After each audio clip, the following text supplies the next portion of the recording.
அனைவருக்கும் வணக்கம். நான் ஹரி பேசுகிறேன், டிஃபைன் பீப்புள்ஸ் ரைட்ஸ் குரூப்போட founder.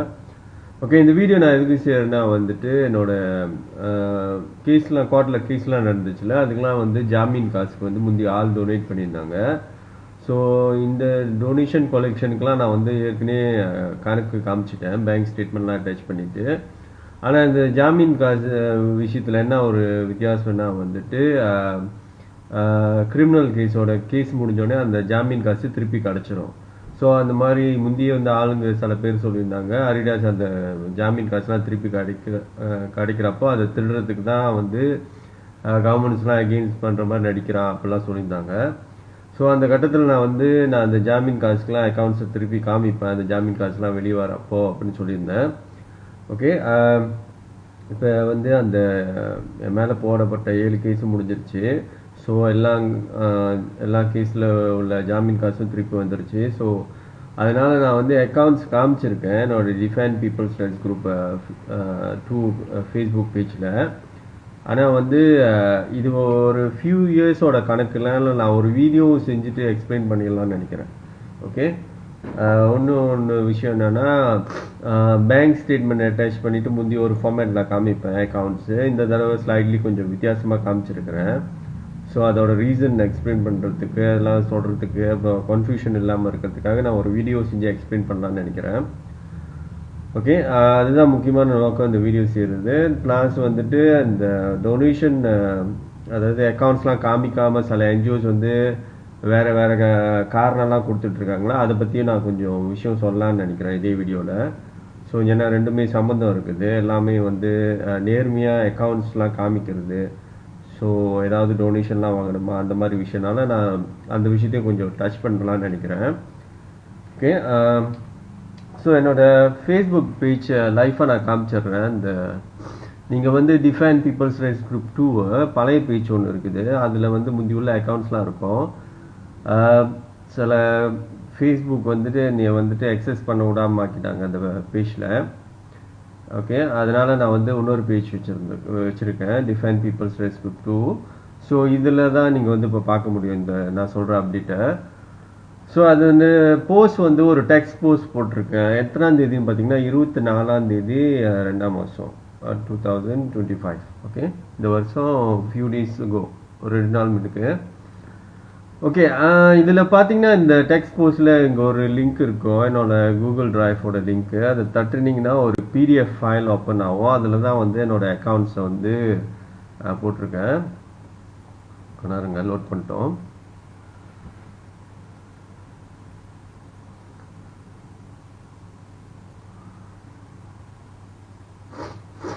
Okay,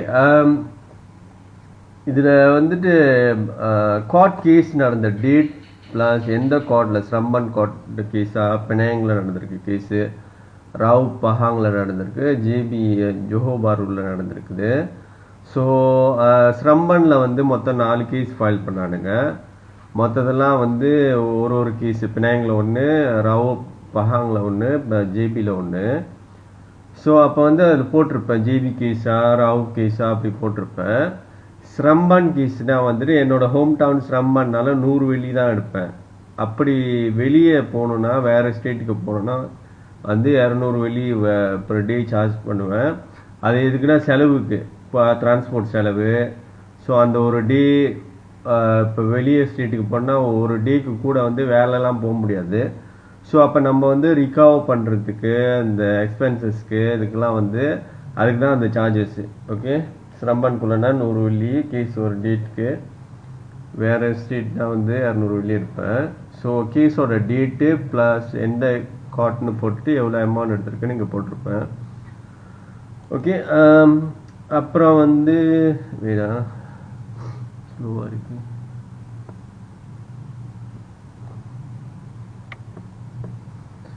okay,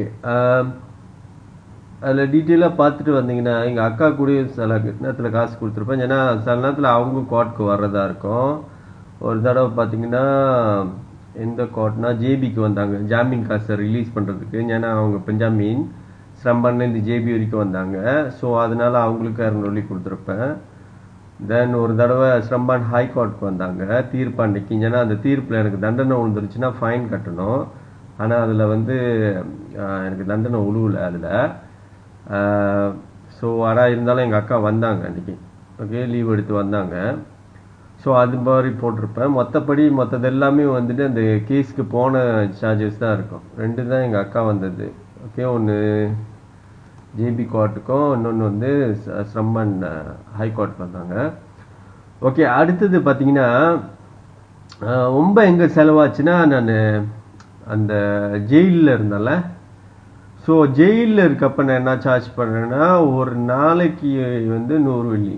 okay, so ஜெயிலில் தானே இருக்கிற, ஃப்ரீயாக இருக்குன்னு தத்துவம்லாம் பேசலாம்.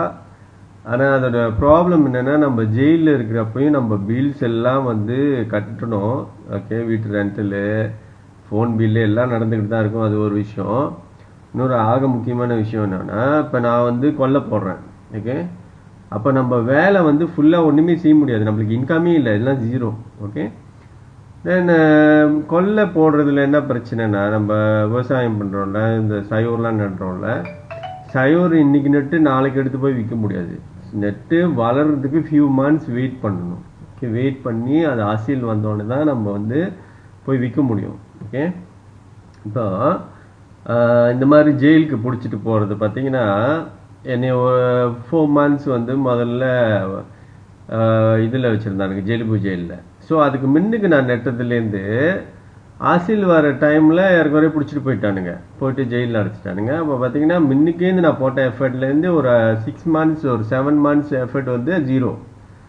தென் வெளியே வந்துட்டு திரும்பவும் நான் அது கூட படம் பிடிச்சி காமிச்சிருப்பேன். ஜெலுபு ஜெயிலேருந்து வந்தோடனே கொல்லைலாம் காடாயிடுச்சு. அதை படம் பிடிச்சி கூட இன்னொரு வீடியோ செஞ்சுருப்பேன்.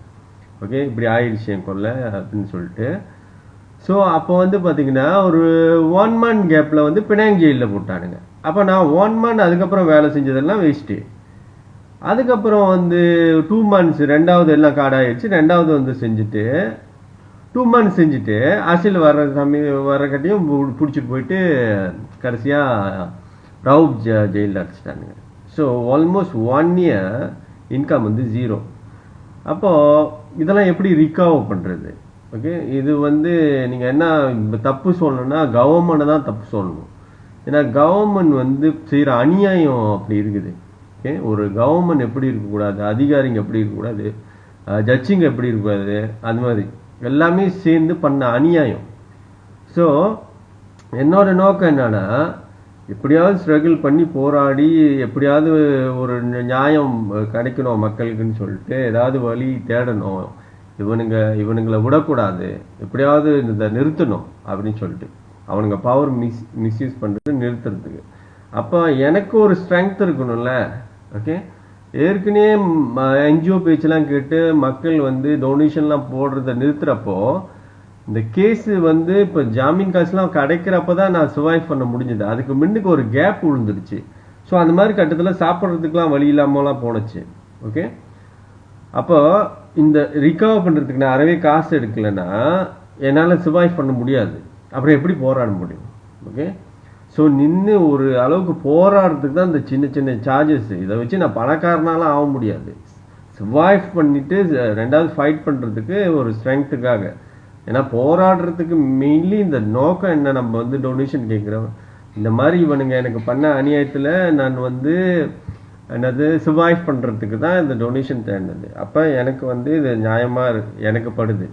ஸோ ஒரு ரிகவர் பண்ணுறதுக்கு ஜெயிலில் இருக்கப்போ ஒரு நாளைக்கு 100 வெளியே எடுத்தால் தான் நம்ம வெளியே வந்து நம்ம லைஃப்பை கண்டினியூ பண்ணுறதுக்கு ஒரு காசு இருக்கும், ஒரு பேக்கப் காசு மாதிரி இருக்கும். ரெண்டாவது கொள்ளையை வந்து 0.8 ஸ்டார்ட் பண்ணணும். ஓகே, இப்போ நான் நட ஆரம்பிச்சேன்னா ஒரு 3 months கூட ஆகும் எனக்கு ஆசில் வர்றதுக்கு. ஓகே, எல்லாம் கொள்ளைங்கள்லாம் காடாயிருச்சு. ஒரு 2 months ப்ளஸ் நான் ஆல்மோஸ்ட் 3 months ஜெயிலில் வச்சதுனால. ஸோ அப்போ பார்த்தீங்கன்னா திரும்பவும் நான் வந்து 0.8 செஞ்சு அரசியல் எடுக்க ஒரு 3 months கிட்ட ஆகும். அப்புறம் தான் இன்கமே. ஓகே, அப்போலாம் எப்படி இதெல்லாம் சர்வைவ் பண்ண முடியும்? அதுக்கு தான் அந்த மாதிரி கொஞ்சம் காசு ரிகவர் பண்ணுறதுக்கு இந்த 100 வெளி எடுத்துருக்கேன். ஸோ நீங்கள் தப்பு சொல்லணும்னா கவர்மெண்ட்டை தான் தப்பு சொல்லணும். மெயின்லி அணுவாரை நீங்கள் தப்பு சொல்லணும். அப்போ லெட்ஸி அவனுக்கு 3 தடவை என்னை ஜெயிலில் போடலைன்னா இந்த மக்கள் காசு வந்து என்னால் வந்து ஒரு 22,000 வெளிக்கிட்ட சேவ் பண்ணியிருக்க முடியும். ஓகே, அப்போ அதை நான் திருப்பி கொடுத்துருப்பேன், எனக்கு பிரச்சனை இல்லை. ஓகே, ஏன்னா இந்த காசு ரிகவர் பண்ணுறதுக்கு நான் எடுத்திருக்க மாட்டேன். நான் 100 வெளி எடுத்திருக்க மாட்டேன்னு. ஓகே, அப்போ மூளையை பாய்ங்க, தப்பு யாரு தப்புன்னு சொல்லிட்டு. ஓகே, அப்போ தப்பு சொல்லணும்னா ஏன்டா அனுவார் அவன் தப்பு செய்யாமல் போய் ஜெயிலில் போட்டிருக்கேன், நீங்கள் ஏன் போய் காப்பாற்றலை அப்படின்னு சொல்லிட்டு நீங்கள் அனுவார் தப்பு சொல்லணும், இந்த கவர்மெண்ட் தப்பு சொல்லணும், இந்த ஜுடிஷியரி கூட நீங்கள் தப்பு சொல்லலாம். ஓகே, மக்காமாவை தப்பு சொல்லலாம், போலீஸை தப்பு சொல்லலாம், டிபிபியை தப்பு சொல்லலாம். ஓகே, என்னையே வந்து கேனத்தனமாக தப்பு சொல்லக்கூடாது. ஓகே, இது வந்து என்னோட நேர்மையை நான் காமிக்கிறேன். ஓகே, இதுதான் நடந்துச்சு, இதுதான் பண்ணியிருக்கேன் உங்கள் காசை அப்படின்னு சொல்லிட்டு. ஓகே, ஸோ என்னால் வந்து உங்களோட காசை எதுவுமே சேவ் பண்ண முடியல. ஏன்னா இந்த கணக்கு பார்த்தீங்கன்னா 10ஆம் தான் போயிருக்குது, ஒரு 3000 வெள்ளிக்கு கூட. ஓகே, ஸோ ஓகே, கணக்கு வந்து ஏன் இந்த மாதிரி ஃபார்மேட்டில் இருக்குது, ஏன் வந்து டேபிள் ஃபார்மேட்டில் இருக்குது, பேங்க் ஸ்டேட்மெண்ட். ஏன்னா பிகினிங்கில் வந்து ஆளுங்க டொனேட் பண்ணுறப்ப இந்த டொனேஷன் கலெக்ஷனை வந்து பேங்க் ஸ்டேட்மெண்ட் டச் பண்ணி எவ்வளோ வந்துச்சு அதெல்லாம் காமிச்சு முடிச்சாச்சு. அதெல்லாம் வந்து என்னை ஃபாலோ பண்ணி தான் தெரியும். அது பழைய ஃபேஸ்புக் பேஜில் இருக்குது, எத்தனாவது போஸ்ட்னு தெரியாது. ஸோ அது வந்து 3 months ஒன்ஸ் வந்து கணக்கு காமிப்பேன். ஏன்னா முந்தி வந்து மே பேங்க், நான் மே பேங்க் அக்கௌண்ட்டில் தான் எல்லா டொனேஷனும் முந்தி வாங்கினேன். மே பேங்க் வந்து 3 months ஒன்ஸ் தான் வந்து பேங்க் ஸ்டேட்மெண்ட் வெளியாக்குனான். இப்போ வந்து மந்த்லி வெளியாக்குறான். முந்தி அந்த டைமில் நான் அக்கௌண்ட்ஸ் காமிக்கிறப்ப அப்போ 3 months ஒன்ஸ் வந்து நான் அக்கௌண்ட்ஸ் காமிச்சிட்டே வந்தேன். எல்லா டொனேஷன் கலெக்ஷனுக்கும் காமிச்சிருப்பேன். மிச்சம் அந்த நேரத்தில் எனக்கு சாப்பாட்டுக்கெலாம் வழியெல்லாம் போயிட்டு மக்கள் கொடுத்த காசை வச்சு கொஞ்சம் நேரம் சர்வைவ் பண்ணியிருக்கேன் அந்த காசுலேயும். ஸோ அதுக்கும் அப்போ வந்து 3 months ஒன்ஸ் என்ன பண்ணேன்னு சொல்லிட்டு அதுக்கும் காமிச்சிட்டே வந்தேன். என்ன ஆச்சுன்னா 2022 சம்திங்கில் வந்து 0 ஆச்சு. ஆளுங்க வந்து டொனேஷன் போகிறத நிறுத்திட்டாங்க. ஏன்னா என்ஜிஓஸ் வந்து நான் திருடுறேன், மக்களை ஏமாத்துறேன் அப்படிலாம் சொல்லி மக்களுக்கும் நிறைய பேர் நம்ப ஆரம்பிச்சிட்டாங்க. நான் ஒரு அதாவது எப்படி சொல்கிறது, அவனுங்க என்ன சொல்கிறானுங்கன்னா நான் வேலை வெட்டிக்கு போகாமல் ஆளை ஏமாற்றி சாப்பிட்றேன் டொனேஷன் தேடி அப்படின்னு சொல்லிட்டு மக்கள் மனசில் பதிவு பண்ணிட்டானுங்க. என்னோட இங்கே இருந்த சூழ்நிலை என்னென்னா, இங்கே வந்து நான் எங்கே வேலைக்கு போனால் கூடயும் சதி பண்ணி இந்த அரசாங்கம் வந்து நிறுத்திடுவானுங்க. அந்த அதிகாரிங்க எல்லாம் சேர்ந்து கம்பெனி கூட டிஸ்கஸ் பண்ணி என்னை வேலை விட்டு தூக்கிடுவானுங்க. கொல்ல போடுறது கூட 3 இடம் என்னை ஏற்கனவே 2 லேண்ட்லேருந்து வேட்டடிச்சிட்டானுங்க. இப்போ 3வது லேண்டும் நிலத்தை பிடுங்க பார்த்தானுங்க. ஸோ அது நடக்கலை. ஏன்னா அந்த லேண்ட் வந்து ரிசர்வ் லேண்ட் இல்லை, டெவலப்போட லேண்ட்னால இவனுங்களால் என்ன அந்த லேண்டை என்கிட்ட பிடுங்க முடியல. ஓகே, ஸோ இந்த மாதிரி இவனுங்க வந்துட்டு என் வயிற்று பொழப்பில் அடிக்கிறதுனால என்னால் வந்து ஸ்ட்ரகிள் பண்ணிகிட்டு இருப்பேன். ஸ்ட்ரகிள் பண்ணுறப்போ இந்த என்ஜிஓஸ்லாம் வந்து நான் கணக்கு வழக்கெல்லாம் காமிக்க சொன்னதுனால இவனுங்க வந்துட்டு நான் வந்து வேலை வெட்டிக்கு போகாமல் ஏமாற்றி சாப்பிட்றேன்னு சொல்லிட்டு மக்களும் நம்ப ஆரம்பிச்சிட்டாங்க. ஓகே, நான் சொல்கிறத யாரும் நம்பலை. ஓகே, அந்த சமயத்தில் ஸோ அப்போ ஒரு ஸ்டேஜில் ஆளுங்க டொனேஷன் போகிறத நிறுத்திட்டதுனால அக்கௌண்ட்ஸ் வந்து அந்த பேங்க் ஸ்டேட்மெண்ட்லேருந்து என்னால் காமிக்க முடியாமல் போயிடுச்சு. ஓகே, அப்போ நான் எப்படி வந்துன்னா கோர்ட் கேஸ்லாம் போனேன், என் சொந்த காசை பாய்ச்சி போனேன். அப்போ வந்து எப்படி அந்த சொந்த காசு பாய்ச்சி கோர்ட்டுக்கு போகிறதுனால அந்த அக்கௌண்ட்ஸ் வந்து விட்டு போயிடுச்சு. ஸோ அப்போ வந்து அந்த மே பேங்க் அக்கௌண்ட்டில் உள்ள காசெல்லாம் 0, சொந்த காசு பாய்ச்சி போனதுனால அப்போ பேங்க் ஸ்டேட்மெண்ட் டச் பண்ணி என்னன்னு காமிக்கிறது, அதான் ஆள் கொடுத்த டொனேஷன் காசெல்லாம் முடிஞ்சிருச்சு. அப்போ பெரிய கேப் விழுந்துருச்சு, ஒரு ஃபியூ இயர்ஸ் 2 years ப்ளஸ். அப்போது இந்த கேஸ்லாம் முடிய அந்த ஜாமீன் காசு வந்துச்சுல, அப்போ வரப்போ இந்த மின்னுக்குள்ள டேட்டுக்கு இந்த டேட்டுக்கு கேஸ் நடந்து சொல்லிட்டு அந்த அதே காசு, இப்போ ஸ்ரம்பான் கோர்ட் கேஸுனா 100 வெள்ளி, அப்போ அதை எடுத்து நான் 2வது ரிகவர் பண்ணேன். ஓகே, வீட்டு ரெண்டெல்லாம் நான் ஃபியூ மந்த்ஸ்லாம் கட்டாமல் இருந்துச்சு. ஸோ அதெல்லாம் கட்டுறதுக்கு அந்த மாதிரி. ஸோ அப்போ மீனிங் என்னன்னா, நான் வந்து என்னோட சொந்த காசை போட்டு கட்டிட்டேன். அப்போ இந்த டேபிள் ஃபார்மேட்டில் நான் இப்போ வந்து காமிக்கிறேன். ஓகே, இத்தனாம் தேதி கேஸ் நடந்துச்சு, இவ்வளோ எடுத்துன்னு சொல்லிட்டு. ஸோ இதில் இன்னொரு லாஜிக் என்னன்னா,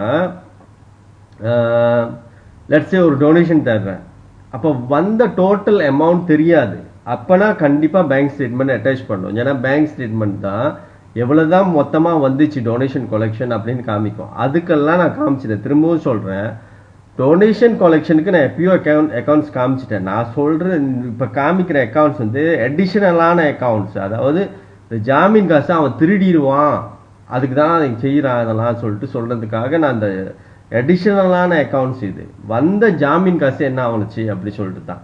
அப்போது இதில் என்ன டிஃப்ரெண்ட்னா, ஜாமீனோட டோட்டல் அமௌண்ட் தான் ஆல்ரெடி தெரிஞ்சிச்சு எந்த கேஸுக்கு எவ்வளோன்னு சொல்லிட்டு. அதை நான் கீழே டேபிளில் காமிக்கிறேன். அப்போ அந்த அமௌண்ட் தெரிஞ்சதுனால அப்போ நான் கூட புந்து திருடி இருக்க முடியாது. ஓகே, அதான் அதில் உள்ள லாஜிக். ஓகே, ஸோ இப்போ டோட்டலாக எவ்வளோ செலவாகுனுச்சுன்னா 40,000 வரைக்கும் கூட செலவு. ஓகே, இது எங்கேருந்து கணக்குன்னா ஆளுங்க வந்து காசு டொனேஷன் ஸ்டாப் பண்ணிட்டாங்களா 2022 சம்திங், மிட் ஆஃப் 2022.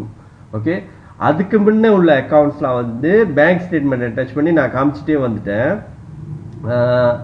ஆனால் வந்து இந்த இந்த அமௌண்ட் வந்து 40,000 சொல்கிறது இந்த ஹோல் கேஸோட இதுதான் அமௌண்ட் இல்லை. ஏன்னா கேஸ் வந்து 2019லேருந்து நடக்குது. ஓகே, நான் சொல்கிறது இந்த ஆளுங்க டொனேஷன் ஸ்டாப் பண்ணி 2000 மேலே பார்த்தோமா 2000 இல்லைங்க. ஓகே, 2022 ஆகஸ்ட்லேருந்து நான் இந்த கணக்கு காமிக்கிறேன். ஏன்னா இங்கேருந்து தான் ஆளுங்க டொனேஷன் நின்றுச்சு. இந்த சொந்த காசு போட்டு கோர்ட்டுக்கெலாம் போயிட்டு ஜாமீன் காசு வரப்போ ரிகவர் பண்ணது. அப்போ இந்த பழைய அக்கௌண்ட்ஸ்லாம் அங்கே இருக்குது. ஓகே, ஏன்னா பழைய அக்கௌண்ட்ஸ் ஏன் என்னால் காமிக்க முடிஞ்சுன்னா 3 months ஒன்ஸ், ஏன்னா ஆளுங்களோட டொனேஷன் காசு பேலன்ஸ் இருந்துச்சு. ஓகே, ஸோ லெட்ஸ் ஆளுங்க கண்டினியூஸாக எனக்கு சப்போர்ட் பண்ணிட்டே வந்திருந்தா அது அந்த ஆளுங்களோட டொனேஷன் காசை வச்சு நான் வந்து இந்த கேஸ்லாம் மேனேஜ் பண்ணிக்கிட்டே வந்திருந்தா அந்த பேங்க் ஸ்டேட்மெண்ட் அட்டாச் பண்ணி அந்த ஃப்ளோலேயே வந்திருக்கும். அப்போ ஃப்ளோ விட்டு போச்சு, அதனால இப்படி ஜம்ப் பண்ணுது.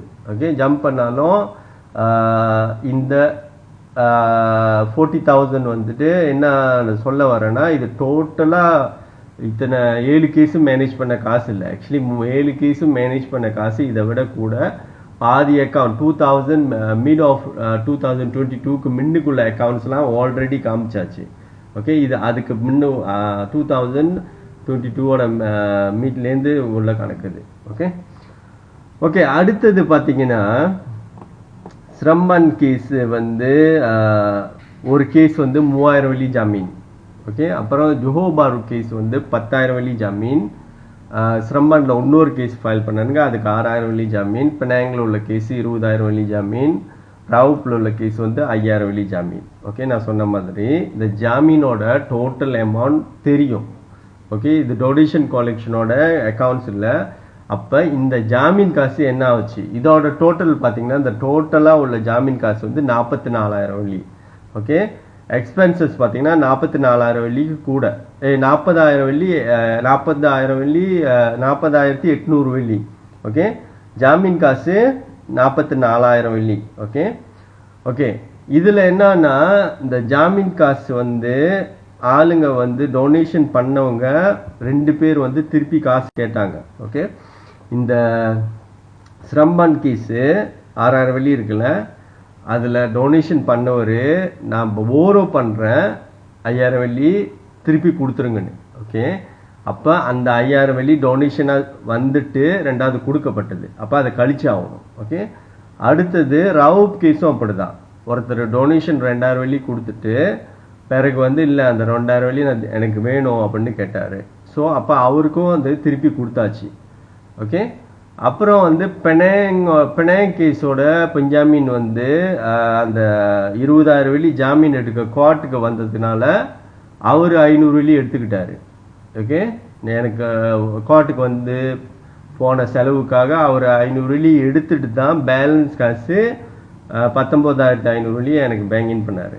ஓகே, அப்போ பார்த்தீங்கன்னா மிச்சம் ஒரு 7,500 வெள்ளி திரும்பவும் இந்த டொனேஷன் காசுலேருந்து அந்த கொடுத்தவங்ககிட்டே போயிடுச்சு. ஒன்று பஞ்சாமீன் வந்ததுக்காக அவர் எடுத்துக்கிட்ட 500 வெள்ளி. ஓகே, அப்போனா அப்புறம் ஒன்று வந்து நான் கடைசியாக வந்து ரவுப் கேஸ்க்கு வந்து டொனேஷன் தேடினேன். ஓகே, ஸோ அதில் வந்து 1,200 வெள்ளி காசு வந்துச்சு. ஸோ இது டொனேஷனாக தேடுறதுனால நான் சொன்ன மாதிரி கண்டிப்பாக பேங்க் ஸ்டேட்மெண்ட் அட்டாச் பண்ணணும். ஏன்னா எவ்வளோ வந்துச்சுன்னு பார்க்க முடியாது, ஏன்னா இது வந்து ஜாமீன் காசு இல்லையே. ஸோ டொனேஷன் வந்துட்டாலே பேங்க் ஸ்டேட்மெண்ட் அட்டாச் பண்ணி ஆகணும். அதுக்கு கீழே எவிடன்ஸ் இருக்குது, கொஞ்ச நேரம் பொறுங்க, கீழே எவிடன்ஸ் இருக்குது, அதுக்கெலாம் பேங்க் ஸ்டேட்மெண்ட் இருக்குது. ஓகே, ஏன்னா டொனேஷன் கலெக்ஷன் பண்ண இடையில கடைசியாக அப்போ வந்து 1,200 வெள்ளி வந்துச்சு. ஓகே, அப்போ இந்த 44,000 வெள்ளி ப்ளஸ் 1,200 வெள்ளி மைனஸ் 7,500 வெள்ளி பண்ணாதான் உண்மையாக எவ்வளோ காசு மக்கள்கிட்டேருந்து வந்துச்சு, பேலன்ஸ் காசு வந்துச்சுன்னு, ஜாமீன் காசு ப்ளஸ் கடைசி அப்போ நான் டொனேஷன் காசு ஆளுங்க திருப்பி எடுத்துக்கிட்ட காசை கழிச்சா அப்போ 37,700 வெள்ளி இருக்குது. ஓகே, ஆனால் மொத்த எக்ஸ்பென்சஸ் பார்த்தீங்கன்னா 40,000 வெள்ளிக்கு கூட. அப்போ எவ்வளோ 3,100 வெள்ளிக்கிட்ட ஷார்ட் ஆகிருக்குது. ஓகே, இதை நான் திருப்பி டொனேஷன் கேட்க விரும்பலை, இது ஷார்ட்டாகவே கிடக்கட்டும் அப்படியே. ஓகே, ஏன்னா அவ்வளோக்கு மோசமாக இல்லை, ரிகவர் பண்ண காசு இருக்குது. ஓகே ஓகே இந்த வேலையில் நான் வந்து ஏற்கனவே எனக்கு டொனேட் பண்ணவங்களுக்கு நான் நன்றி சொல்லிக்கிறேன். ஏன்னா அவங்க அன்றைக்கி டொனேட் பண்ணலன்னா இன்றைக்கி நான் என்ன ஆயிருப்பேனே எனக்கு தெரியல. இவனுக்கு பண்ண அநியாயத்தில் நான் ஜெயிலுக்கெலாம் போயிட்டு வந்தேன், எனக்கிட்ட அறவே காசு இருந்திருக்காது. ஓகே, இன்றைக்கி நான் சர்வைவ் பண்ணி 2வது நிற்க முடியுதுன்னா அன்றைக்கி இந்த என்ஜிஓ புந்து தான் குழப்பிட்டானுங்க மக்களை. ஆனால் அதுக்கு முன்ன குழப்பம் பண்ணாத மின்னுக்கு மக்கள் ஹெல்ப் பண்ணாங்களே, அவங்களோட உதவிக்கு நான் நன்றி சொல்லிக்கிறேன். அப்பொழுது இன்னொன்று வந்து இவ்வளோ குழப்படி பண்ணிட்டு கூடயும் நான் ராவ் கேஸ்க்கு வந்து காசு திருப்பி கேட்குறப்போ, டொனேஷன் தேடுறப்போ 1,200 டொனேஷன் பண்ணாங்கல்ல, இவங்களுக்கு வந்து ஒன்றும் பெரிய நன்றி நான் சொல்லிக்கிறேன். ஏன்னா இவ்வளோ குழப்பம் பண்ணிட்டு கூடயும், அவனுங்க என்னை பற்றி இவ்வளோ தப்பு சொல்லிட்டு கூடயும் நான் வந்து எனக்கு தேவைப்படுது காசுன்னு சொன்னப்போ கொஞ்சம் பேருனாச்சும் முன்னுக்கு வந்து டொனேஷன் போட்டாங்களே. ஸோ இது ஒன்றும் பெரிய மனசு அவங்களுக்கு. ஓகே, இவங்களுக்கு ஒன்றும் பெரிய நன்றி நான் சொல்லிக்கிறேன். ஓகே, கண்டிப்பாக வந்து கடவுள் வந்து உங்களுக்கு ஏதாவது ஒரு புண்ணியம் கொடுப்பாரு. ஏன்னா நான் இன்றைக்கி வந்து சர்வைவ் பண்ணி நிற்க முடியுதுன்னா, அதாவது நான் இவ்வளோ கஷ்டப்பட்டுருப்பேன். ஓகே, சாப்பாட்டுக்கு வழி இல்லாமல் ரொம்ப கஷ்டப்பட்டுருப்பேன். இன்றைக்கி நான் என்ன சர்வைவ் பண்ண முடியுதுன்னா நீங்கள் அன்றைக்கி எனக்கு பண்ண உதவினால தான். அப்போ கண்டிப்பாக உங்களுக்கு வந்து புண்ணியம், அந்த புண்ணியம் வந்து சேரும். அது வந்து கடவுளுக்கு தான் அந்த கணக்கு தெரியும்.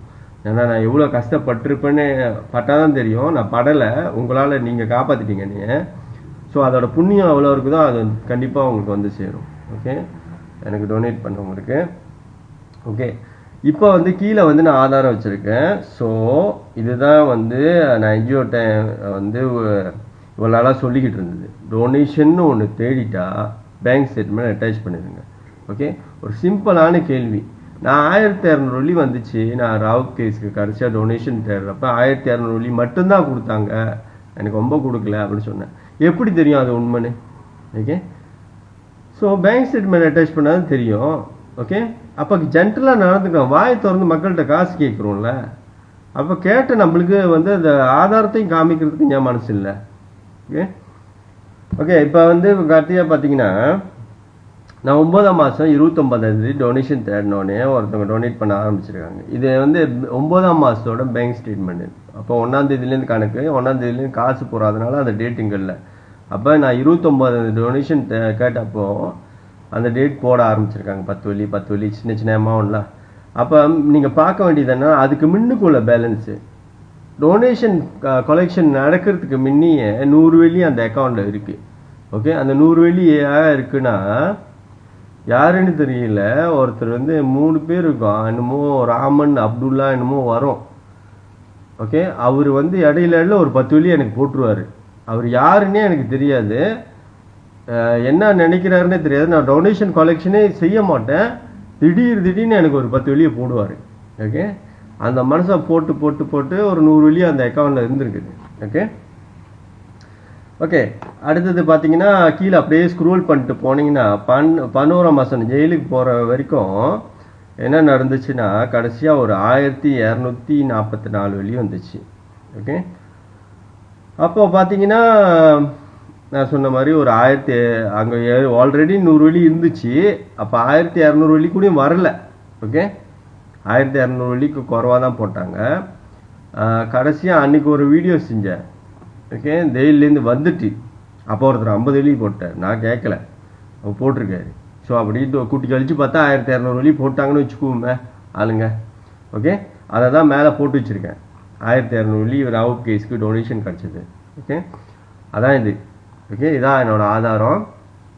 அடுத்தது நான் இந்த கேஸில் டேட்லாம் நடந்துச்சு கேஸு அப்படின்னு சொல்கிறேன்ல, அதுக்கு என்ன ஆதாரம்னு பார்த்தீங்கன்னா கீழே வந்து சினராய் கவுசான்னு சொல்லுவாங்க. ஒரு கேஸ் வந்து நடக்கிற டேட் வந்து கோர்ட்டோட வெப்சைட்டுக்கு ஒஃபிஷியல் வெப்சைட்டில் வந்து கேஸ் நம்பர் போட்டு ஜெனரேட் பண்ணலாம், என்னென்ன டேட் அந்த கேஸ் நடந்திருக்கு சொல்லிட்டு.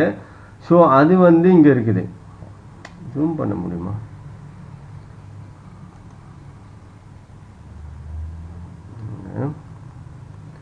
ஜூம் பண்ணி பார்க்குறேன். ரொம்ப சின்னதாக இருக்கு.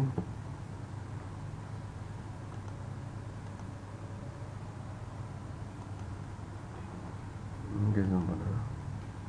Okay okay. அப்போ வந்து இங்கே பார்த்தீங்கன்னா எல்லாம் டேட்டும் இருக்கும். ஓகே, ரொம்ப நீங்கள் ஆராய்ச்சி பண்ணோன்னா பூந்து பார்க்கலாம், எனக்கு பயம் இல்லை. ஸோ இந்த டேட்லாம் கேஸ் நடந்து ஸ்க்ரோல் பண்ணிட்டே போனீங்கன்னா எல்லாம் இருக்கும். டோட்டலாக வேறு case, Penang case, Raub case, ஸ்ரம்பானில் நடந்த கேஸ் எல்லாம் கேஸோட இருக்கும். ஓகே, இது வந்து ஜாமீன் உள்ள கேஸுக்கு மட்டும்தான் நான் போட்டிருக்கேன். இன்னொன்று வந்து ஆள்கிட்டேருந்து டொனேஷன் வாங்கி ஜாமீன் கட்ட கேஸ் தான். மொத்தம் 7 கேஸு. 7 கேஸும் இதுக்குள்ளே இல்லை. ஏன்னா ஒரு கேஸுக்கு அவனுக்கு ஜாமீன் கேட்கல. இன்னொரு கேஸ் வந்து சொந்த காசு போட்டு முந்தியே கட்டியாச்சு. அதான் ஃபர்ஸ்ட் அவனுங்க ஃபைல் பண்ண கேஸு 2019.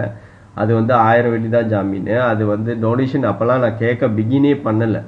ஓகே, ஸோ அதனால் அந்த கேஸோட டேட்ஸும் இதில் இல்லை. ப்ளஸ் என்னது சொல்கிறது, ஒரு கேஸ்க்கு அவனுங்க ஜாமீன் வாங்கலை.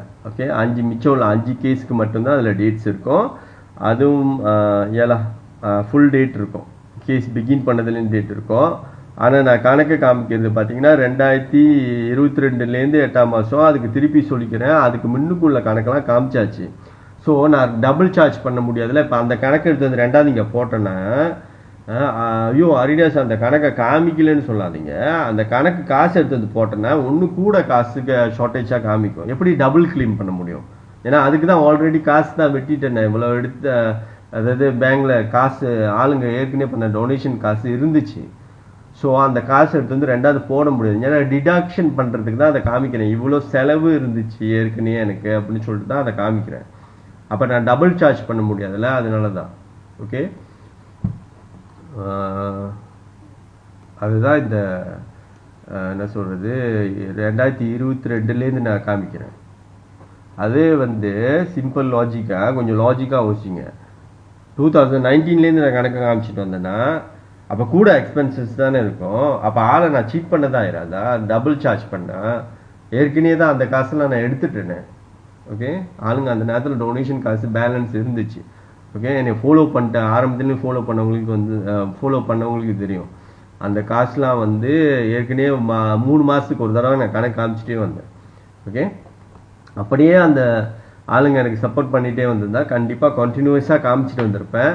கண்டிப்பாக ஒரு பேலன்ஸ் இருந்திருக்கும் அது ஜாமீன் காசு. ஏன்னா சர்வைவ் பண்ணிட்டு இந்த கேஸ் மேனேஜ்மெண்ட் தான் ஆள் காசுலேயே நான் சர்வைவ் பண்ணிட்டே வந்திருப்பேன். அப்போ அந்த காசுலாம் மிச்சப்பட்டிருக்கும். அப்படி மிச்சப்பட்டிருந்தா என்ன பண்ணியிருப்பேன், இப்போ அடுத்தது ஆரம்பிக்க போகிறேன் like mission to create a great government. அதுக்கெலாம் வந்து சிஸ்டம் வெப் பேஸ் சிஸ்டம்லாம் டெவலப் பண்ணோம். மேபி அதுக்கெலாம் அந்த காசு வாய்க்கப்பட்டிருக்கும். ஓகே, அப்படி மிச்சம் ரொம்ப இருந்திருந்தா கூட ஆள்கிட்ட திருப்பி கொடுத்துருப்பேன். ஓகே, ஸோ இதில் வந்து என்னால் வந்து எந்த காசையும் திருப்பி கொடுக்க முடியாத ஒரு சூழ்நிலை. ஓகே, இல்லைனா என்னுடைய நேர்மையை ஒன்றும் கூட நான் ப்ரூஃப் பண்ணியிருக்கலாம். ஏன்னா எனக்கும் அது கொஞ்சம் வருத்தம் தான். ஏன்னா இவனுங்க என்ன சொன்னானுங்கன்னா, இந்த ஜாமீன் காசு திருடு தான் வந்து அவன் செய்கிறான் அதெல்லாம் சொல்லியிருந்தானுங்க. ஸோ மிச்ச காசு இருந்தால் திருப்பி கொடுத்துருந்தேன்னா எனக்கும் கொஞ்சம் இதாக இருந்திருக்கும், ப்ரூஃப் பண்ணுறதா இருந்திருக்கும். இங்கே என்ன சூழ்நிலை ஏற்பட்டு போச்சுன்னா நெகட்டிவில் நிற்கிது. ஓகே, 3000 வெள்ளி ஷார்ட்டேஜில் நிற்கிது. எல்லாம் சரியாக கணக்கு பண்ணி பார்த்தா. ஸோ அப்போ அதனால தான் என்னால் திருப்பி கொடுக்க முடியல. ஓகே ஓகே, இது வந்து ஓகே, நீங்கள் போய் பார்த்துக்குங்க. ஏதாவது கேள்வி இருந்துச்சா, நியாயமான கேள்வி இருந்துச்சுன்னா நான் சொல்கிறேன். சும்மா வம்பளுக்கிறதுக்கு இதே குழப்பிக்கிட்டு இருந்தால் வந்து திருப்பி வீடியோ செஞ்சு என்னால் ஏச தான் முடியும். அதே ஏதாவது அறிவுபூர்வமான ஒரு கேள்வி இருந்தால் கண்டிப்பாக நான் பதில் சொல்கிறேன். ஏதாவது குழப்பம் இருந்தால் நான் பதில் சொல்கிறேன். ஸோ நீங்கள் வந்து எனக்கு மெசேஜும் பண்ணலாம், இங்கே வந்து கமெண்ட்லாம் பண்ணலாம். ஓகே ஓகே, இதான் அந்த அக்கௌண்ட்ஸ் பற்றி. அடுத்தது வந்து நம்ம கைங்க வந்து ஆறுலாம் சொல்ல விரும்பலை, ஜெனரலாக பேசுவோமே. ஏன்னா எந்த என்ஜிஓ கணக்கு காமிக்கிற மாதிரி தெரியல. ஓகே, இப்போ நான் வந்து இந்த மாதிரி பேங்க் ஸ்டேட்மெண்ட் அட்டாச் பண்ணி கணக்கு வழக்கு காமிங்க. அப்போ தான் வந்து யார் உண்மையாக சேவை செய்கிறா, யார் வந்து திருடுறான்னு தெரிஞ்சிடும் அப்படின்னு சொல்லியிருந்தேன். ஓகே, அப்போ வந்து கைங்க வந்து பல மாற்றங்கள் செஞ்சு ஆளுங்களை வந்து எனக்கும் நேர்மை இருக்குன்னு கொலை பண்ணாங்க. அதை பற்றியான வரலாறு நான் சொல்லிடுறேன்னே, கைங்க எப்படிலாம் வந்து ட்வீட் பண்ணிச்சுன்னு. ஆனால் அதோட லாஜிக் என்னன்னா, பேங்க் ஸ்டேட்மெண்ட் அட்டாச் பண்ணால் மட்டும்தான் ஏமாற்ற முடியாது. மொத்த எல்லாத்துலேயும் ஏமாற்றலாம். அவனுங்க என்னென்ன செஞ்சானுங்கன்னா, அந்த ஸ்லீப் இருக்கும் தெரியுங்களா, ஆளுக்கு பேங்கிங் பண்ணது. ஓகே, இப்போ கோவிட் டைம்லாம் அதெல்லாம் செஞ்சானுங்க. அந்த ஸ்லீப்பை காமிப்பானுங்க. இவங்களுக்கு நான் 100 வெள்ளி போட்டேன், அவங்களுக்கு 200 வெள்ளி போட்டேன், இது போட்டேன்னு. அதனால டோட்டலாக அந்த அமௌண்ட் தெரியுமா? தெரியாது. நீ யாருக்கோ பேங்கிங் பண்ணியிருக்க. அப்போ ஒரு 10,000 வெள்ளி வச்சுன்னா 5,000 வெள்ளி எடுத்து நீ ஆளுக்கெல்லாம் ஹெல்ப் பண்ணுறேன்னு வச்சுக்கோமே. உங்களுக்கு 100 வெள்ளி கொடுத்தா, அவங்களுக்கு 200 வெள்ளி கொடுத்தேன்னு. அப்போ அந்த 5,000 வெள்ளி சாப்பிட்ருக்கலாமே. ஸோ அப்படி ஏமாற்றி பார்த்தானுங்க. அடுத்தது என்ன பண்ணானுங்க, என்ஜிஓ அக்கௌண்ட்டை விட்டுவிட்டு ஆளுங்களோட விக்டிமோட அக்கௌண்ட் நம்பர் கொடுத்தானுங்க. ஓகே, விக்டிமோட அக்கௌண்ட் நம்பர்னா என்ன சொல்ல ஆரம்பிச்சானுங்கன்னா, நாங்கள் தான் காசு எடுக்கலையே, கஷ்டப்பட்டவங்ககிட்டே போயிடுச்சு காசு. ஓகே, இதில் 2 பிரச்சனை இருக்குது. ஒன்று பிரச்சனை என்னன்னா, இவனுங்களே ஏடிஎம் கார்டெலாம் வச்சுக்கிட்டு ஹோல்ட் பண்ணிக்கிறானுங்க. இவனுங்க போய் காசு எடுக்கிறானுங்க. எடுத்துட்டு குறிப்பிட்ட காசு தான் அவங்ககிட்ட கொடுக்குறாங்க, மிச்ச காசை எடுத்துடுறானுங்க. இல்லைன்னா டீல் பேசிக்கிறாங்க. இவ்வளோ தான் உங்களுக்கு கொடுக்க முடியும், எவ்வளோ காசு வந்தாலும் சரி. உங்களுக்கு இப்போ 10,000 வெள்ளி சொன்னாங்க, 10,000 வெள்ளி தான். மிச்ச காசு எங்ககிட்ட திருப்பி கொடுத்துடணும். ஏன்னா வேற கஷ்டப்படுற ஏழைங்களுக்கு நம்ம கொடுப்போம்னு சொல்லி ஒரு பொய்யை சொல்கிறானுங்க. ஓகே, அப்போ அந்த அந்த விக்டிமுக்கு அது நியாயமாக படும். ஆமாம், நம்ம ஒரு 10,000 வெள்ளி இந்த பிரச்சனைக்கு தேவைப்படுது, இந்த என்ஜிஓ கேட்டதுனால தான் அந்த காசு நம்மகிட்ட கிடைச்சது. ஸோ அப்போ பேலன்ஸ் காசு மொத்த சேவைக்கு அவங்க பாய்ப்பாங்க அப்படின்னு நம்பி கொடுத்துருவாங்க. அவன் திருட போகிறான்னு அவங்களுக்கு தெரியாது வேற. ஓகே, ஏடிஎம் கார்டு எடுக்கிறது தவறு, இந்த மாதிரி செஞ்சாலும் சிட்டிங் தானே. நீ அவங்ககிட்ட ஸ்டாப் பண்ணுற, அவங்களுக்கு கிடைச்ச காசு ஸ்டாப் பண்ணிட்டு நீ எடுத்து சாப்பிட்ற. ஓகே, இதுவும் ஒரு புண்ணியம் இல்லாத ஐடியா. அந்த மற்றவங்க அக்கௌண்ட், அதாவது என்ன சொல்ல வரேன்னா, ஒரு விக்டிமோட அக்கௌண்ட் நம்பர் கொடுக்கறதுனால அவன் ஏமாத்தலைன்னு சொல்ல முடியாது. ஓகே, இந்த மாதிரி 2 வகையில் அவன் சம்பாதிக்கலாம். இன்னொரு பெரிய பிரச்சனை என்னன்னா, சில நேரத்தில் அந்த இஷ்யூ ஆளுங்களை ட்ரிகர் பண்ணுது. ஃபார் எக்ஸாம்பிள், நடந்த சம்பவம் வச்சு பேசினாலே, பிள்ளைக்கு பால் மாவு வாங்கணும்னு சொல்லி டொனேஷன் கேட்டப்ப அந்த விஷயம் நிறையா பேரோட சிம்பத்தியை கிரியேட் பண்ணதுனால நிறையா பேர் லட்சக்கணக்கில் டொனேஷன் போட்டிருக்காங்க அவங்களுக்கு. அவங்க போய் காடிலாம் வாங்கிட்டாங்க. ஓகே, இது நியாயமா? ஓகே, இதை யார் ஸ்டாப் பண்ணுறது? நீங்கள் அவங்க அக்கௌண்ட்டில் போட்டீங்க பிள்ளைக்கு பால் மாவு வாங்கணும்னு சொல்லி. அப்போ அந்த இஷ்யூ நிறைய பேருக்கு ட்ரிகர் பண்ணதுனால, சிம்பத்தி ட்ரிகர் பண்ணதுனால எல்லாரும் காசு போட்டாங்க. அப்போ யார் தான் லிமிட் பண்ணுறது? இது நியாயமா? அப்போ அவங்க காடி வாங்கிட்டாங்க, டொனேஷன் போட்டவங்க அவங்களுக்கு காடி இருக்காது. ஓகே, அது நியாயமா? அதில் பிரச்சனை என்னன்னா, என்ஜிஓ சரியாக அவங்க கடமையை செய்யாதனால பப்ளிக்கே காசு கேட்குறாங்க. ஸோ இப்போ என்ன மாதிரி ஆளுலாம் அக்கௌண்ட் பேங்க் ஸ்டேட்மெண்ட் அட்டாச் பண்ணி இவ்வளோ தான் வந்துச்சு, அப்படி தேவைக்கு கூட இது வரைக்கும் வந்ததே இல்லை. அதே தான் உலகத்தோட நீதிலாம். அதாவது நம்ம ரொம்ப நேர்மையாக இருந்தோமா நம்மளுக்கு எதுவும் கூட கிடைக்காது. அது ஏமாத்துக்காரனுக்கு வாரி வாரி கொடுப்பாரு கடவுள். ஓகே, லட்சம் கொடுப்பாரு, மில்லியன் கொடுப்பாரு. அதே நம்ம நேர்மையாக இருந்தோமா ஜஸ்ட் நைஸ், இவ்வளோதான். அந்த தேவைக்கு ஏற்ற மாதிரி இல்லை, அது தேவைக்கோட குறைவாக தான் கிடைக்கும். ஓகே, அப்படி கூட வந்திருந்தா என்ன மாதிரி நேர்மையாக டிரான்ஸ்பரண்டாக இருக்கிறது எடுத்து திருப்பி கொடுக்குறப்ப ஆளுங்களுக்கு கூட புரிஞ்சிருக்கும். கூட வந்தது திருப்பி கொடுக்குறாளா அப்படின்னு சொல்லிட்டு. எத்தனை பேருக்கு அந்த மனசு இருக்கும் திருப்பி கொடுக்கறதுக்கு? அப்பா அடிச்சதுரா ஜெக்பாட்டு, நம்மளுக்கு டொனேஷன் கேட்டோம், பிள்ளைக்கு பால் மாவு தான் கேட்டோம், கடவுள் கொடுத்துட்டாரு வாரின்னு சொல்லி அப்படின்னு கடவுளே கொடுத்த மாதிரி அவங்க எடுத்துக்குவாங்க. ஓகே, ஸோ இதெல்லாம் எங்கேருந்து நடந்துச்சு? அவங்க அக்கௌண்ட்ஸ் காமிக்க மாட்டாங்க. அப்போ என்ஜிஓட ரோல் என்ன? நீ உன்னோட என்ஜிஓட அக்கௌண்ட்டில் நீ டொனேஷன் தேடணும்.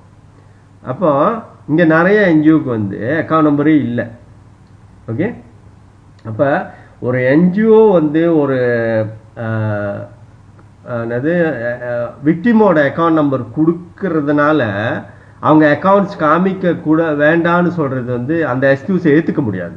இந்த நான் கொடுத்த 2 ரீசன்னால. ஒன்று, கூட காசு போகிறப்ப விக்டிம் இவனுங்க எடுக்கலைன்னா கூடிய நியாயம் இல்லாமல் சில நேரத்தில் ரொம்ப கூட போயிடுது. இல்லைன்னா மோஸ்ட் ஆஃப் த டைம் இவனுங்க அந்த டீல் பேசிக்கிறானுங்க. ஓகே, அப்போ என்ஜிஓ இதை செய்யக்கூடாது. விக்டிமோட அக்கௌண்ட் நம்பர் கொடுக்குறது ராங் தான். ஓகே, என்ஜிஓட அக்கௌண்ட் நம்பர் கொடுக்கணும் ஒரு என்ஜிஓ. அதுதான் என்ஜிஓட ரோல். நீங்கள் தான் அந்த டொனேஷனை கணக்காக மேனேஜ் பண்ணணும். அந்த இஷ்யூவோட நீங்கள் கூட காசு வரப்போ நீங்கள் எல்லா காசும் விக்டிமுக்கு கொடுத்தா ஒன்றும் அவசியம் இல்லையே. நீங்கள் தான் என்ஜிஓ, நீங்கள் தான் அந்த மக்கள் காசை என்னது என்ன சொல்கிறது நியாயமாக வழி நடத்தணும். உங்கள் என்ஜிஓ நம்பி தான் ஆளுங்க டொனேஷன் போடுறாங்க. ஏன்னா நீங்கள் ஒரு நடுவராக இருந்து அதை கணக்காக மேனேஜ் பண்ணுவீங்க. கூட வந்துச்சுன்னா அவங்களுக்கு தேவைப்படுற காசை மட்டும் கொடுத்து மிச்ச காசை உங்கள் அக்கௌண்ட்லேயே ஹோல்ட் பண்ணி அடுத்த வர்ற கஷ்டப்படுறவங்களுக்கு கொடுப்பீங்க அப்படின்னு சொல்கிறது தான் உங்கள் ரோல். ஓகே, அந்த ரோலை நீங்கள் ப்ளே பண்ண மாட்டீங்க. உங்கள் அக்கௌண்ட்டை சொந்த பேங்க் அக்கௌண்ட்டே வச்சுக்க மாட்டீங்க. ஓகே, அப்புறம் அடுத்தது ஒன்று அட்வான்ஸாக ஒரு பொய் ஒன்று செய்ய பார்த்தானுங்க. அது எவன் செஞ்சான்னு தெரியல. அதாவது எப்படின்னா ஆன்லைனில் வெப்சைட்லாம் வச்சுருக்கோனுங்க. வெப்சைட்டில் டிஸ்பிளே ஆகும் இவ்வளோ அமௌண்ட் வந்துச்சின்னு சொல்லிட்டு. ஓகே, இவ்வளோ அமௌண்ட் வந்துச்சு இந்த கேஸுக்கு அப்படி சொல்லிட்டு காமிப்பான். ஓகே, ஆனால் அவனே சொல்லிடுவான் இத்தனை % நாங்கள் எடுத்துக்குவோம். அவன் எவன் செய்கிறான்னு தெரியாது. வெப்சைட்டுக்கு ஒரு பேர் இருக்கும். ஓகே, அதில் என்ன ஒரு சிட்டிங் பண்ணலான்னா அவனோடைய வெப்சைட் தானே கணக்கு காமிக்குது. அப்போ 20,000 வழி வந்துச்சுன்னா 10,000 வழி தான் வந்துச்சுன்னு அவன் ப்ரோக்ராம் செட் பண்ணலாமே. ஓகே, அப்போ அதில் எப்படி போய் நடக்காதுன்னு எப்படி சொல்ல முடியும்? ஒன்று அவனே சொல்லிக்கிறான் இத்தனை % கமிஷன் எடுத்துக்கோன்னு. அப்போ கமிஷன் எடுத்துக்கிறதுக்கு இது என்ன சேரிட்டிலாம் என்ன பிஸ்னஸா? நான் இத்தனை % கமிஷன் எடுத்துக்கிறேன்னு சொல்லிட்டு நீ ஏதாவது சார்ஜஸ் ஒரு டிரான்ஸ்போர்ட் சார்ஜ் பண்ணுறியா, இல்லை ஒரு மீல் அலவன்ஸ், இந்த மாதிரி ஒரு கேஸ் ஹேண்டில் பண்ணால் இவ்வளோ சார்ஜஸ் ஒரு ஃபியூ ரிங்கேட்ல, ஐ மீன் ஒரு 100 ringgit 200 ringgit அந்த ப்ராசஸிங் ஃபீ வாங்குறது ஒரு நியாயம் இருக்குது. ஓகே, ஏன்னா இங்கேருந்து அங்கே ட்ராவல் பண்ணால் நீங்கள் செலவு பண்ணி போவீங்க. ஓகே, ஏன்னா அரசாங்கமாக இருந்தாலும் சரி, அதிகாரியாக இருந்தாலும் சரி, மினிஸ்டராக இருந்தாலும் சரி, அரசியல்வாதியாக இருந்தாலும் சரி, எல்லாருக்கும் சம்பளம் நடக்குது. ஓகே, அதில் ஒரு லாஜிக் இருக்குது. அப்போ அவன் வாழ்க்கையை அவன் எப்படி ஓட்டுவான்? ஓகே, அப்படி இருக்கப்போ ஒரு என்ஜிஓ ஒருத்தர் சேவை செய்யலாம்னு நினைக்கிறாரு, என்ஜிஓ திறந்துருக்காரு, எல்லாமே அவர் சொந்த செலவுலேயே செய்யணும்னா எப்படி முடியும்? அது என்ன நியாயம் இருக்குது? ஓகே, அதனால ஒரு தேவைக்கான செலவுக்கான காசை நீங்கள் எடுத்துக்கோங்க. அதிலலாம் எந்த தப்பு இல்லை. மக்கள்கிட்ட கணக்கு காமிக்கிறப்ப இதுக்கு நான் இந்த காசை எந்த செலவுக்கு எடுத்தேன்னு காமிச்சா மக்களுக்கு புரிய போகுது. ஓகேவா? ஓகே, அப்போ இந்த மாதிரி ஆன்லைனில் இவ்வளோ வந்துச்சு இவ்வளோ போனுச்சுன்னு காமிக்கிறதெல்லாம் பொய். ஓகே, ஸ்லிப்பு மொட்டையாக காமிக்கிறதும் பொய், விக்டிம் அக்கௌண்ட்டை கொடுக்குறதும் பொய். ஓகே, இதில் எல்லாத்துலேயுமே இவனுக்கு திருட்டு பண்ணலாம். ஓகே, இந்த மாதிரி டொனேஷன் தேடிட்டு இந்த சிட்டிங்கை ஒழிக்கிறதுக்கு ஒரே ஒரு வழி என்னன்னா, நீ பேங்க் ஸ்டேட்மெண்ட்டை அட்டாச் பண்ணு. நீ எந்த டேட்டில் பிகின் பண்ணியா டொனேஷன் கேட்கறதுக்கு, அந்த டேட் அந்த மாதத்தோட பிகினிங்லேருந்து எப்போ ஸ்டாப் பண்ணியோ அது வரைக்கும். ஓகே, அப்போ உள்ளுக்கு அக்கௌண்ட் பிகின் பண்ணப்போ எவ்வளோ இருந்துச்சு, அப்போ கடைசி எவ்வளோ இருக்குது, அதை பிகின் பண்ண காசை கழிச்சோமா கடைசியாக இருக்கிற காசோட அப்போ உள்ளுக்கு வந்த காசு டோட்டலாக டொனேஷன் கலெக்ஷன் ஆகின காசு காமிக்கும். ஓகே, ஆனால் என்ஜிஓ லெவல்லனா நீங்கள் மாதமோ இல்லை குறைஞ்சது 3 மாதத்துக்கு ஒரு தடவை, டிபெண்ட்ஸ் ஆன் பேங்க்லாம். ஓகே, உங்கள் பேங்கை எத்தனை மாதத்துக்கு ஒரு தடவை பேங்க் ஸ்டேட்மெண்ட்டை ரிலீஸ் பண்ணுறான்னு சொல்லிட்டு. ஓகே, நான் நினைக்கிறேன் கரண்ட் அக்கௌண்ட்லாம் 1 மாதத்துக்கு ஒரு தடவை நீங்கள் எடுக்கலாம் பிரச்சனை இல்லாமல். ஓகே, அப்போனா நீங்கள் மாதம் காமிச்சிருங்க. என்ஜிஓ நடத்துறீங்க, உங்களுக்கு நீங்கள் கணக்கெல்லாம் டிரான்ஸ்பரண்டாக காமிச்சிங்கன்னா கூட நம்பிக்கை வரும் ஆளுக்கு. அப்போ நீங்கள் டொனேஷன் கேட்குறப்ப ஆளுங்க கண்டிப்பாக அவங்க உங்களை நம்பி டொனேஷன் போடுவாங்க. ஓகேவா? ஏன்னா நீங்கள் மொத்தவங்களுக்கு கேட்குறீங்க. இப்போ என்னோட சிச்சுவேஷன்லாம் இவனுங்க பண்ண அநியாயத்தில் எனக்கு என்ன சொல்கிறது, சாப்பாட்டுக்கெலாம் வழியெல்லாம் போனப்ப எனக்கு கேட்குறப்ப அது ஆளுங்க கண்ணுக்கு பார்க்குறப்ப வேற மாதிரி தெரியுது, எனக்கே நான் கேட்குற மாதிரி இருக்கு. நீங்கள் மற்றவங்களுக்கு போய் கேட்குறப்ப நீங்கள் பெரிய கொடைவள்ளல் மாதிரி நினச்சிக்கிறாங்க. ஐயோ இவர் மற்றவங்களுக்கு உதவி செய்யாமல் அவரால் இருக்க முடியாது, மற்றவங்க கஷ்டப்பட்டால் தாங்க மாட்டார், ஒரு பெரிய கர்ணர் மாதிரி பார்க்குறாங்க உங்களை. ஓகே, சேவகன். ஓகே, அவ்வளோ சேவை மனசோட இருக்கீங்க அப்படின்னு சொல்லிட்டு ஏமாறுறாங்க. அதான் அசிங்கம், அதில் உள்ள அசிங்கம். ஓகே, ஒரு அழுக்கு பிடிச்சோம் ஒரு திருடன் ஏமாத்துக்காரன் அவனை போயிட்டு பெரிய உத்தம மாதிரி பெரிய தர்மகர்த்தா மாதிரி பார்க்குறது பெரிய அசிங்கம் அது. ஓகே, அப்படி ஆளெல்லாம் ஏமாத்திட்டீங்கன்னா அது பெரிய சாதனை இல்லை. ஓகே, அது கடவுளுக்கு தெரியும் நீங்கள் ஏமாத்துறீங்கன்னு சொல்லிட்டு அதுக்கான பாவத்தை நீங்கள் அனுபவிப்பீங்க. சாமியை பற்றி பேசிட்டு இதை பற்றி பேசிட்டு அதை பற்றி பேசிட்டுலாம் இது மறைக்க முடியாது. ஓகே, நீங்கள் ஏமாத்திட்டீங்கன்னா அதுக்கான கர்மா அவங்ககிட்ட தான் சேரும். ஓகே, எங்கேயும் நீங்கள் தப்பிக்க முடியாது. ஓகே, சரி நீங்கள் ஏமாத்தலன்னே வச்சுக்குவோமே, ஏமாத்தலை. ஓகே, இருந்தாலும் என்னோட கேள்வி என்னன்னா, ஏமாத்தல தானே, அப்போ பேங்க் ஸ்டேட்மெண்ட் அட்டாச் பண்ண இப்போ என்னதான் பிரச்சனை உங்களுக்கு? ஸோ அதான் வந்து நான் சொல்ல ஒரு விஷயம், அப்படியே கோரிங் பண்ணிக்கிட்டே இருக்காம சிம்பிள் பேங்க் ஸ்டேட்மெண்ட் அட்டாச் பண்ணிட்டு கணக்கை காமிச்சிருங்க. ஓகே, ஆளுங்களுக்கு அப்போ தான் வந்து ஒரு நம்பிக்கை வரும். இல்லைன்னா போ என்ன ஆகுனா யாரும் டொனேஷனே போட மாட்டாங்க. யாராவது கஷ்டப்படுறவங்க வந்து டொனேஷன் கேட்டாலும் இவனுங்க ஏதாவது ஏமாற்றுவாங்க. ஓகே, எதுக்கு போட்டுக்கிட்டு அப்படி ஆயிரும், ஆளுக்கு வெறுத்து போயிடும். ஓகே, அதுக்கு தான் என்ஜிஓலாம் கொஞ்சம் ப்ரொஃபஷனலாக நடந்துக்கோங்க. முதல்ல போயிட்டு என்ஜிஓ வச்சுருக்கீங்களா, உங்களோட உங்கள் என்ஜிஓக்கு பேங்க் ஸ்டேட்மெண்ட் தருங்க. தென் அந்த மாதம் கணக்கை காமிச்சிருங்க. ஓகே, ஸோ உங்கள் எந்த சோஷியல் மீடியா வச்சுருக்கீங்களோ, இல்லை ஃபேஸ்புக் வச்சுருக்கீங்களா, இங்கே வச்சுருக்கீங்களா, அங்கே காமிச்சிருங்க. ஓகே, அப்படி இல்லைன்னா நான் ட்ரை பண்ணுறேன்.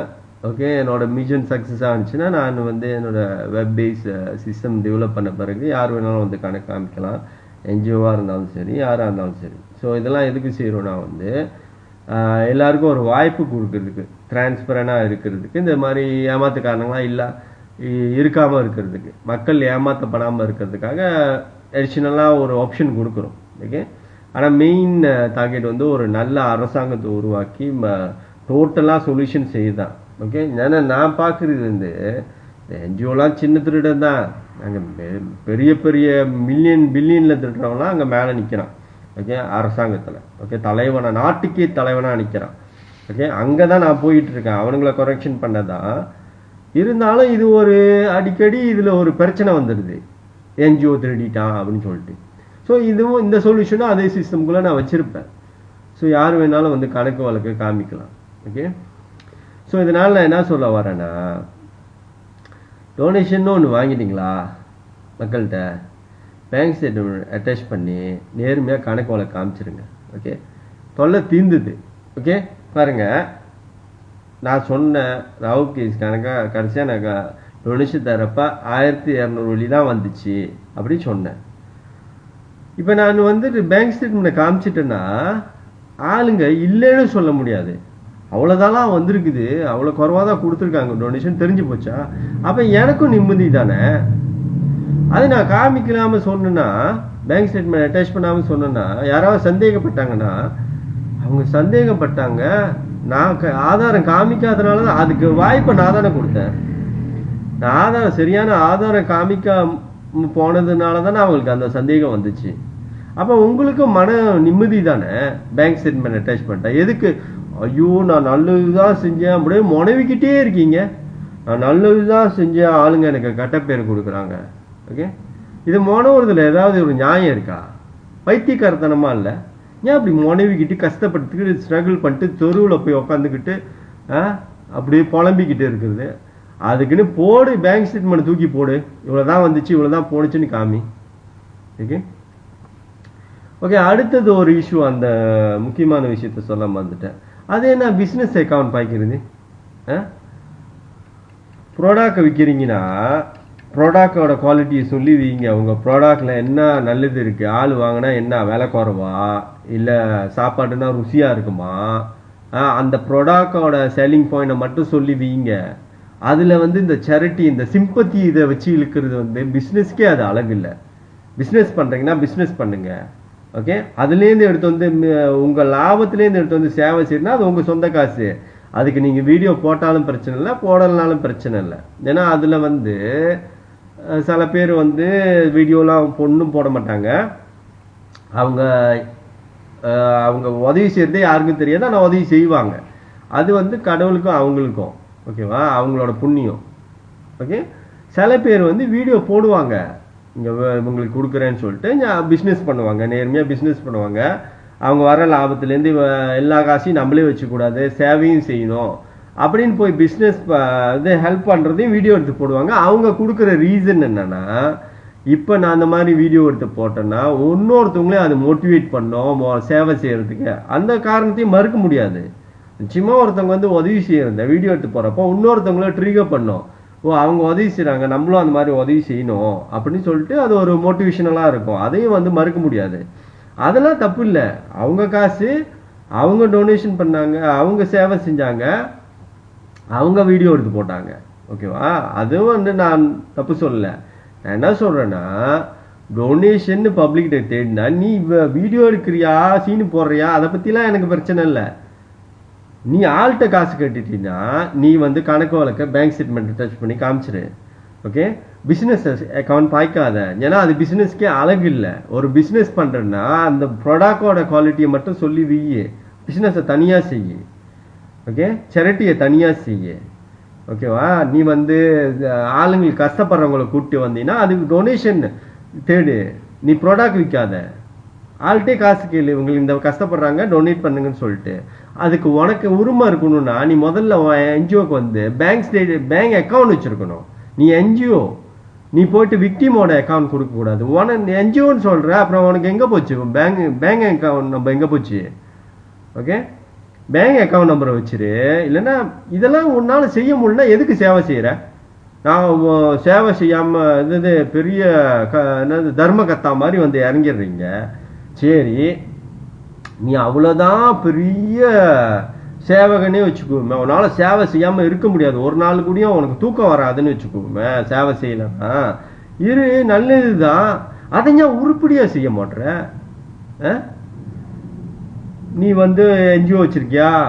என்ஜிஓக்கு ஒரு பேங்க் அக்கௌண்ட் திறந்துட்டு நீ ஓடி ஓடி சேவை செய்ய.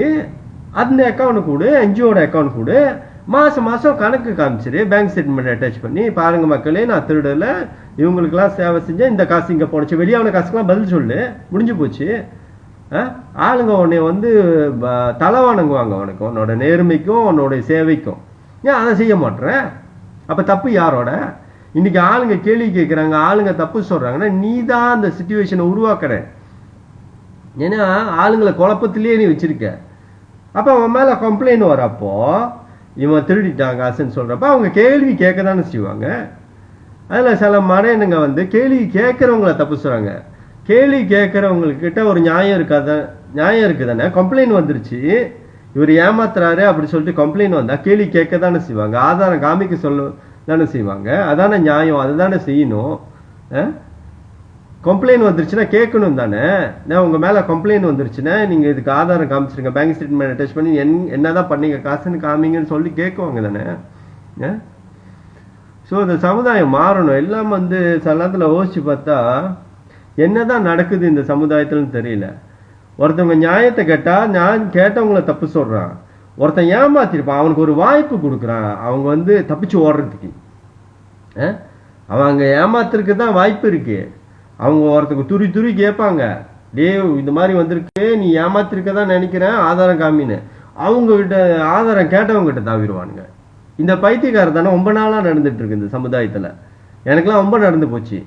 டேய், நேர்மையாக இருக்க சொன்ன என்னைய திருடுன்னு சொல்கிறீங்க.